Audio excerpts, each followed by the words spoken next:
धार जिले में नए पुलिस अधीक्षक के रूप में सचिन शर्मा ने आज औपचारिक रूप से पदभार ग्रहण कर लिया। पदभार संभालने के बाद उन्होंने मीडिया से चर्चा करते हुए अपनी प्राथमिकताओं को स्पष्ट किया और जिले में कानून व्यवस्था को मजबूत करने का भरोसा दिलाया। पत्रकारों से बातचीत में एसपी सचिन शर्मा ने कहा कि उनकी पहली प्राथमिकता जिले में कानून व्यवस्था को सुदृढ़ बनाए रखना होगी। इसके साथ ही महिलाओं से जुड़े अपराधों पर प्रभावी अंकुश लगाना भी प्रमुख लक्ष्य रहेगा। उन्होंने स्पष्ट किया है कि ऐसे मामलों में जीरो टॉलरेंस की नीति अपनाई जाएगी और दोषियों के खिलाफ सख्त कार्रवाई सुनिश्चित की जाएगी। उन्होंने जिले में लगातार हो रही सड़क दुर्घटनाओं को गंभीरता से लेते हुए कहा कि चिन्हित ब्लैक स्पॉट्स पर विशेष निगरानी रखी जाएगी और दुर्घटनाओं को रोकने के लिए ठोस कदम उठाए जाएंगे। इसके साथ ही शहर में बढ़ते अतिक्रमण को भी हादसों का एक बड़ा कारण बताते हुए इस दिशा में भी कार्रवाई करने के संकेत दिए।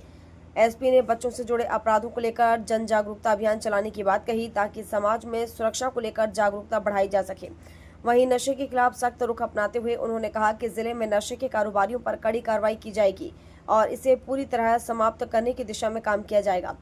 पुलिस और आम जनता के बीच बेहतर समन्वय बनाने पर जोर देते हुए उन्होंने बताया कि बीट प्रणाली को और मजबूत किया जाएगा। ग्रामीण क्षेत्रों में बीट प्रभारी लगातार संपर्क में रहकर लोगों की समस्याओं और शिकायतों का समाधान करेंगे। इसके अलावा जिले में पेट्रोलिंग और चेकिंग व्यवस्था को और प्रभावी बनाकर असामाजिक तत्वों पर कड़ी नजर रखी जाएगी। ऐसे तत्वों के खिलाफ सख्त कार्रवाई की जाएगी ताकि जिले में शांति और सुरक्षा का माहौल कायम रह सके। पुलिस अधीक्षक श्री शर्मा ने पदभार ग्रहण करने से पूर्व भगवान के मंदिर में पहुंचकर पूजा कर उनका आशीर्वाद लिया और उसके पश्चात आपने धार जिले की कमान संभाली। धार जिला मैंने आज ज्वाइन किया है। प्राथमिकताएं जिले की जो हैं वो मजबूत कानून व्यवस्था स्थापित करने की है और जो खासकर क्रिमिनल एलिमेंट्स हैं जिनके द्वारा लगातार घटनाएं अगर की जाती हैं उनके खिलाफ कड़ी से कड़ी और कठोर से कठोर कार्रवाई की जाएगी। इसके अलावा खासकर जो महिला संबंधी अपराध हैं उसमें कैसे जो सभी पुलिस कर्मचारी और अधिकारी हैं वो थोड़ी सी संवेदना के साथ और त्वरित गिरफ्तारी करें। इसके अलावा जो दुर्घटनाएं मोटर व्हीकल एक्सीडेंट्स की हो रही हैं उनके हॉटस्पॉट जो पहले से चिन्हित किए गए हैं उस पर काम करना है और बाकी जो उनसे संबंधित संस्थान है उनसे समन्वय स्थापित करके प्रयास करना है जीरो टॉलरेंस खासकर एक्सीडेंट्स जितने भी हो रहे हैं उनके लिए आ सके।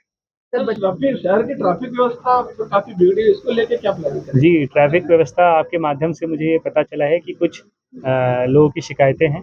एक बार ये समझ आए कि क्या क्या आप लोग की शिकायतें हैं, क्या क्या आप लोग चाहते हैं, तो जो हमारे पास संसाधन है उनके माध्यम से प्रयास किया जाएगा कि जो भी बेस्ट किया जा सकता है धार शहर के लिए वो किया जाएगा। सर, बच्चों के संबंधित अपराध भी बहुत देखने में आते हैं, उसको लेके कोई प्लान है? सामाजिक बच्चों के विरुद्ध जो अपराध होते हैं उसमें प्रिवेंशन, डिटेक्शन और प्रोसिक्यूशन तीनों जो चरण होते हैं उसमें पहला तो ये है कि जन जागरूकता के माध्यम से प्रयास किया जाए कि ऐसी घटनाएं ना हो या कम से कम हो। उसके बाद यदि अगर हो तो कैसे उसको संवेदना से जो फरियादी है उससे बात की जाए और जो आरोपी है उनकी गिरफ्तारी की जाए।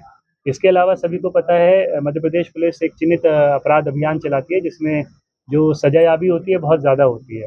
तो जो भी इस प्रकार के गंभीर प्रकरण हैं उनको सुनिश्चित किया जाए कि उनमें जो सजायाबी हो और जो संबंधित आरोपी है उन पर कठोर से कठोर कार्रवाई हो। नशे को लेकर काफी तेजी से फैल रहा नशे गांजा है या पाउडर वगैरह जिसको कहते हैं जी, नशे के खिलाफ जीरो टॉलरेंस है प्रदेश सरकार की भी केंद्र सरकार की भी और जो भी इस व्यवसाय में लिप्त है उनके खिलाफ आने वाले समय में कड़ी से कड़ी और कठोर से कठोर कार्रवाई की जाएगी। पुलिसिंग को लेकर क्या बात करते हैं आप? सामुदायिक पुलिसिंग की जो बात कर रहे हैं उसमें ये प्रयास किया जाएगा कि जनता के साथ और बेहतर समन्वय किया जा सके जो अब तक यहाँ पे हो रहा होगा।